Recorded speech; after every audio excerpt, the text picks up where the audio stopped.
제3차 국무총리 이낙연 인사청문 특별위원회를 개의하겠습니다. 강남구 논현동에서 실제 거주한 곳이 맞습니까? 실제 거주하지 않았습니다. 위장 전입이신 거죠? 그렇습니다. 작품 구매와 관계없이 결혼 축의금과 같이 돈봉투를 내놨다고 한다는데 턱도 없는 모함입니다. 제보자를 조금 엄선해 주시기 바랍니다. 충분히 통과할 만한 자질을 갖췄다라는 입장이십니다. 하지만 자유한국당의 생각은 좀 다릅니다. 자유한국당은 부적격으로 입장을 정한 걸로 알려졌는데요. 만나보죠. 자유한국당의 대변인입니다. 정준길 대변인 연결을 해보죠. 정 대변인님 안녕하세요. 네, 반갑습니다. 예, 반갑습니다. 이낙연 총리 후보자 적격이냐 부적격이냐 자유한국당 입장 어떻게 정하신 겁니까? 저희 입장 밝히기 전에 지금 이 상황에서 제일 곤란한 분은 문재인 대통령이실 것 같아요. 무슨 말씀이세요? 예, 왜냐하면 대선 후보 시절에 밝힌 고위공직자 배제 5가지 기준이 있지 않습니까? 예.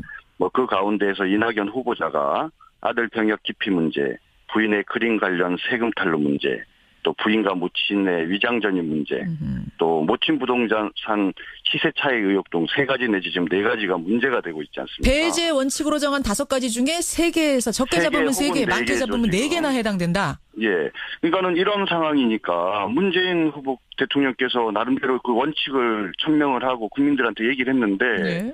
이 원칙에 지금 반하는 상황이 되니까 문재인 대통령께서 제일 곤혹스럽지 않을까 싶어요. 그러면 더군다나 사실 이낙연 총리 후보자 문제는 예. 그 강 외무부 장관과 비교해 볼 때 사전에 또 제대로 검증이 안 된 거로 보이지 않습니까? 강경화 후보자랑 비교해 볼 때. 네, 그러니까 결국은 검증 시스템이나 이런 것들이 제대로 작동되지 않았다라는 사실은 문제 제기까지 있는 상황이다 보니까 문재인 대통령께서 제일 곤혹스럽지 않을까 싶습니다. 곤혹스러울 거다. 그럼 이게 부적격으로 판단하게 된 여기서 다 모든 얘기는 할 수 없고 핵심적인 문제, 결정적인 문제 뭐라고 판단하세요? 아들의 병역 기피 문제랑 그 부인과 관련된 그림 문제 예. 이 2가지는 아마 이렇게 좀 국민들이 선뜻 납득하기가 좀 어려운 부분이 있는 것 같아요. 아마 민주당이 야당이었으면은 우리처럼 이렇게 점잖게 이 수준에서 넘어가지 않았을 것 같습니다. 병역 얘기 그럼 해보죠. 앞에서 이제 민주당 말씀 들으셨겠지만. 네네.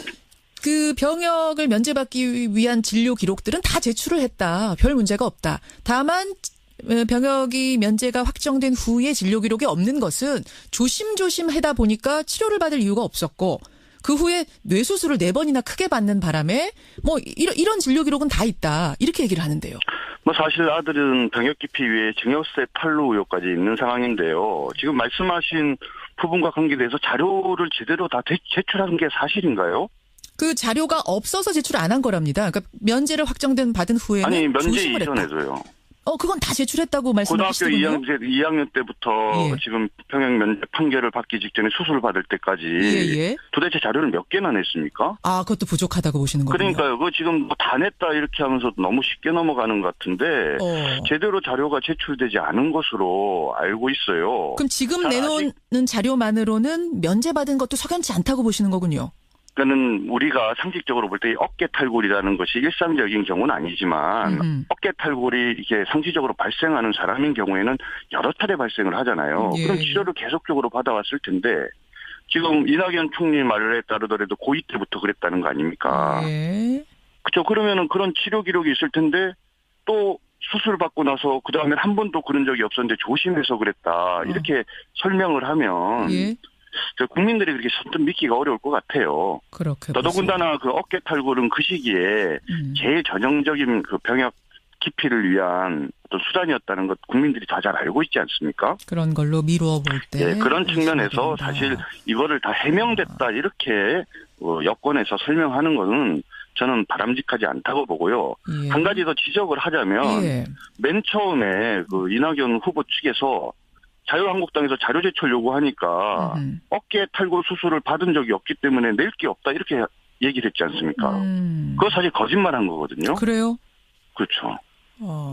알겠습니다. 그 병역 면제 부분에 대해서는 명확하게 지금 해소되지 않았다라는 부분을 하나 지적하셨고. 예, 축의금 얘기 하나만 더 하면 예. 그 전세금 조달한 1억 가운데 4천만 원 축의금으로 줬다 그러는데 예. 그 대법원 판례상 축의금의 소유자는 혼주들입니다. 그 스스로 지금 증여했다고 인정한 거예요. 그 부분도 문제다. 아들과 예. 관련된 문제 지금 2개 지적하셨고. 네네. 부인의 그림 관련된 문제인데 이 부분에 대해서도 이제 해명을 했습니다. 어떻게 얘기를 했냐면 네. 전남개발공사한테 이거 그림 사달라고 얘기한 적 전혀 없다. 전혀 모르는 일이고 게다가 대작했다는 제보 이거는 거의 모욕적인 수준이다. 명예훼손 수준이다. 이 해명. 적절치 않다. 대작이 이 사건의 본질이 아니라 이제 처음에 2점이었다 그랬다가 지금 5점까지 늘었지 않습니까? 공기업에서 사들인 그림이요. 예, 그러니까. 예. 사실은 지금 이게 그럼 2점이면 2점이든 5점이면 5점이든 이제 처음에 문제 제기가 되면 예. 사실관계를 확인해서 현재 지금 의혹이 제기되는 건 2점인데 확인을 해봤더니 뭐 5점이더라 또는 6점이더라 이렇게 설명을 한 다음에 방금 말씀하고 변명하는 것처럼 예. 이거는 뭐 우리가 뭐 사달라고 요구를 한 것도 아니고 뭐 기타 등등 이렇게 변명을 하시는 게 맞잖아요. 처음에 2점도 밝혀지니까 2점 얘기만 하다가 아하. 추가적으로 밝혀지니까 또 조금 있다라고 얘기를 하는데 예, 예. 사실 당시에 전시되었던 그림이 있는 도록이 있지 않습니까? 그렇죠. 그럼 그 도록에 있었던 그림들 가운데에서 현재 보관하고 있지 않은 거면 어딘가 판매되었을 가능성이 많잖아요. 그러면 그 자료들을 다 내야 되는 거죠. 과연 이 지금 현재 청문회 과정에서 문제가 된 최초의 2점, 예. 그 위에 5점까지 확대가 됐는데 예. 과연 이게 단지 불분명하지 않습니까? 그런. 그럼 사실관계 확인 차원에서라도 도록을 내놓고 그것이 실질적으로 판매된 것과 현재 여전히 보관하고 있는 이런 것들을 국민한테 소상히 그냥 밝히면 되는 건데 그런 걸 밝히지 않을 뿐만 아니라 소득세 관계된 이런 자료들 이런 것도 무슨 개인정보보호 이래가지고 이런 걸 내세워서 좀 내지 않고 있지 않습니까? 그렇게 보시면 그런 점도 바람직하지 않은 것 같습니다. 알겠습니다. 전남개발공사에서 증인도 나와서 얘기를 하고 이랬는데 예. 사장을 지시를 받아서 뭐 샀든 어쨌든 우리는 모르는 일이다라는 게 이낙연 후보자예요. 그쪽에서는 어떤 생각으로 샀는지 모르겠지만 근데 이것도 또 순분치 뭐 언론 않다고. 보도 등에 따르면 예, 예. 당시에 이 후보자 명의로 초대장 발송했다는 얘기도 있지 않습니까? 언론 보도 뭐 확인된 건지는 예. 모르겠습니다. 언론에 그렇게 보도된 게 있어요. 한번 확인해 보시면 알겠 예, 텐데 예. 그리고 또 당시 후보자가 뭐 국회의원이었고 전남지사는 아니었다 이렇게 변명하는 것도 예. 좀 그런 게 왜냐하면 당시에 중진 의원으로서 전남지사 출마가 유력했던 분 아닙니까? 그렇죠. 누구라도 다 이낙연 후보가 유력하게 전남지사 후보로 앞으로 출마해서 공천을 받으실 분이라고 다 알만한 사람은 아는 상황인데 그때는 전남지사 아니었다 이렇게 좀 이야기하는 거는 그래요. 물론 해당 공사에서 예. 그런 것들을 예상하거나 생각해서 잘 보이려고 사줬을 수는 있어요. 근데 그거는 어차피 공사의 문제이긴 하지만 변명을 그런 방식으로 하면 그건 좀 국민들이 언짢아하실 거라고 생각합니다. 종합적으로 볼 때 지금 먼저 두 가지 핵심적인 문제를 말씀하셨습니다만 종합적으로 볼 때 이게 그러니까 총리로서 인준해주기에 부적격하다 할 정도다라고 보세요. 아까 우리 민주당 유대로요? 의원께서 나오셔서 자기들이 옛날에 야당했을 거 때와 다르게 상당히 점잖하게 했다라 이런 말씀하시는데요. 예. 과거 정권에서 이춘호 여성부 가정부 장관이 계셨는데 예. 부동산 투기 병역 기피 의혹 2가지 때문에 낙마하셨죠. 그랬죠. 박은견 환경부 장관 후보자가 있었는데 부동산 투기랑 위장 전입 의혹 2가지 때문에 사퇴하셨거든요. 예. 그거는 내용으로 보나 건수로 보나 아마도 과거에 민주당이 청문회에서 했던 태도와 행태로 우리가 대응을 하고 그렇게 해서 또 문제가 됐다라고 하면 예. 사실은 쉽게 인준받기는 어려운 거죠. 그러니까, 다만 예. 이 정도의 문제를 가지고 향후에 자꾸 이렇게 흠집내기식이 아니라 그런 허물이 있더라도 능력이나 이런 걸 보고 뽑는 것이 바람직하다라고 한다면은 예. 오히려 향후에 좀 일용의 기준을 세워서 아하. 혹시라도 나중에 이제 또 민주당이 정권을 잃고 야당이 됐을 때 그때 이낙연 총리 이 정도 허물이 있는데도 대통령의 의지를 가지고 쓰려고 하는 분이면 우리가 통과시켜 주게 되거나 또는 국회가 통과시켜 준 것처럼 예. 그때 같은 태도를 취해야 한다고 생각을 합니다.